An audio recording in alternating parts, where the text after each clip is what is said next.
share ko lang no kung paano magbaba ng molde. Kailangan siya naka mold change, tapos reset, at tapos kailangan kabitan muna ng crane, crane sa taas, tapos pangalawa kailangan tatanggalin tong clamp, baliwalo siya.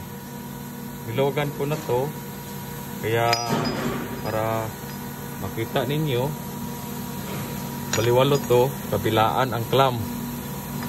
Yun po. Yun po, nakakabit na po siya. Natanggal na po yung clamp. Tapos dandahan na mo buksan yung die open. Ito po yung die open.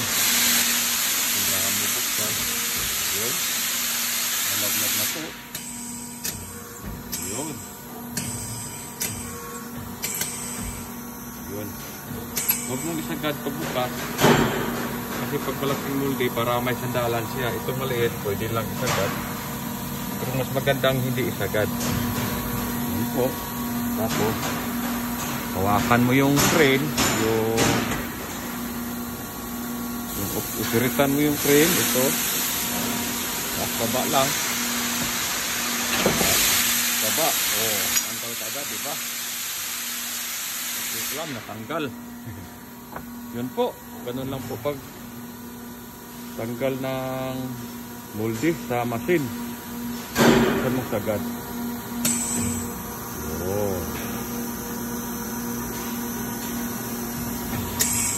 Pagbukas ng sagad, saka angatin mo yung crane. Papuntahin muna natin doon.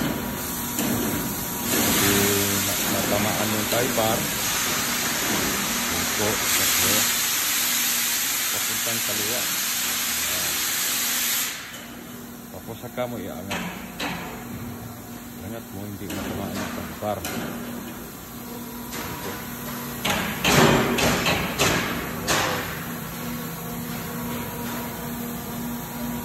Ito, mga kaludi. Papunta din dito sa tanggal mo. Ganun na po kadali pagtanggal ng molde, pagpalit ng molde sa machine.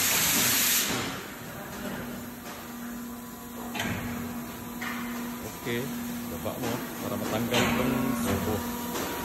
Ganun na po. Importante may crane. Thanks for watching. Paalam. Bye bye.